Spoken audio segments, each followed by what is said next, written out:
برای این مدل شنیون اروپایی که با کش 40 گیس انجام میدیم، اول 8 تا 8 ابر رو به اندازه 5 انگشت به صورت مثلثی جدا میکنیم و ریشه جلو موها رو پوش میدیم لایه به لایه. روی موها رو خوب شونه میکشیم، از وزگیر استفاده میکنیم و بعد با کش 40 گیس چند دور میبندیمش.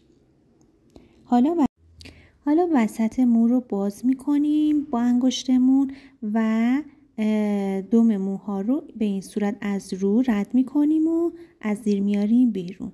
این باعث میشه یه پیچ خیلی نچرالی به موها بدیم و بعد از اینکه این پیچ به وجود اومد با دستمون آروم آروم یه شیارهایی رو از دل این لایه بیرون میکشیم. حالا دوباره از موهای کنار سر یک لایه از این طرف و یک لایه از طرف دیگر رو برمیداریم. با وزگیر تیجی و یا هر وزگیر دیگه روش خوب وزگیری میکنیم و شونه میکشیم. دوباره با یک کش 40 گیس چند دور مو رو میبندیم. بهتره از کش 40 گیس نامرئی استفاده کنیم و یا اگر موها مشکی بود با کش 40 گیس مشکی خیلی بهتره.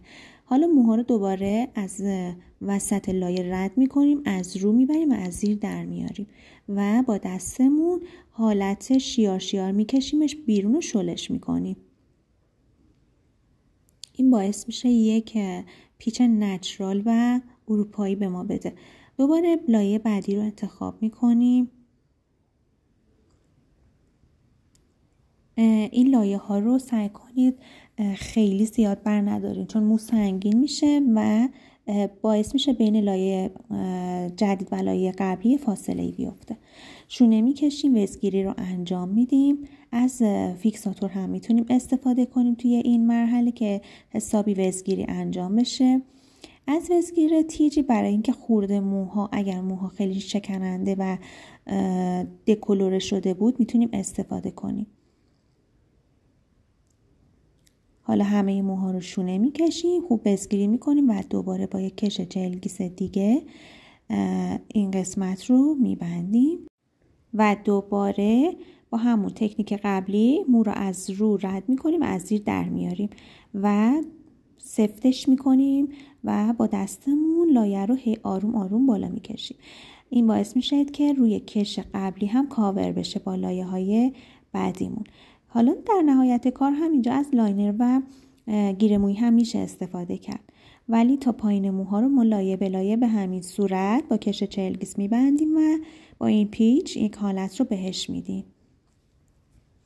دوباره یک لایه دیگر رو برمیداریم. برای جلو موها حتما از ریزشی ها هم استفاده بکنید توی این مرحله کنار گوش ها و بعد لایه رو بردارین و شونه بکشین و دوباره طبق توضیحات قبلی به همون روش با کش 40 گیس ببندین و لایه رو برگردونین.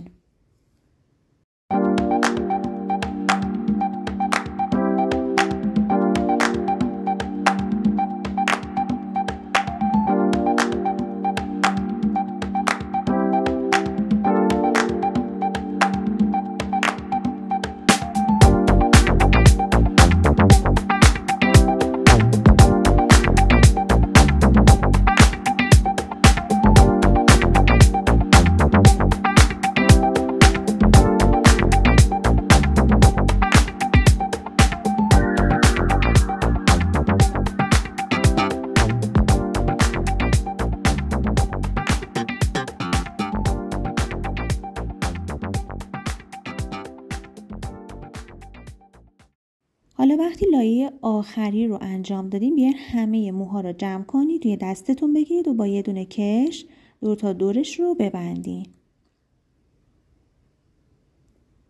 پایین موها هم سلیقه‌ایه، میتونید شنل بزنید، میتونید با استفاده از تکنیک پیچ و یا گره انجامش بدید. من اومدم اینجا دوباره با یک کش 40 گیس پایین موها رو وسط موها رو بستم و پایین موها رو شروع کردم به بافتن. میخوام از این بافت به عنوان یه حالت پروتز شکلی استفاده کنم و بالای مو رو به عنوان یه شنل پشت مو فیکسش کنم. مو رو میبافیم، به این صورت پیچ میدیم و میاریم داخل اون لایه فیکسش میکنیم و به همین راحتی یک شنل خیلی زیبا در میاریم. با لاینر توی این قسمت ها رو فیکس میکنیم تا خوب لایمون محکم وایسه و شنل محکمی داشته باشیم.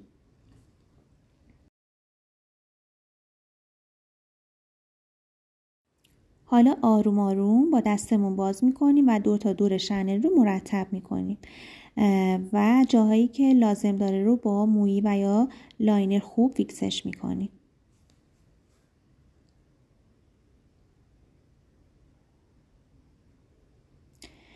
در نهایت هم با استفاده از مویی و لاینر اون قسمت هایی که احساس میکنید لایتون فاصله داره با لایه قبلی رو به این صورت مخفیانه فیکس میکنید و در آخر کار هم با یک ریسه زیبا مو رو دیزاین میکنید. امیدوارم که این آموزش کاربردی رو هم دوست داشته باشین و لذت ببرین. با لایک و کامنت هاتون به هم انرژی بدین.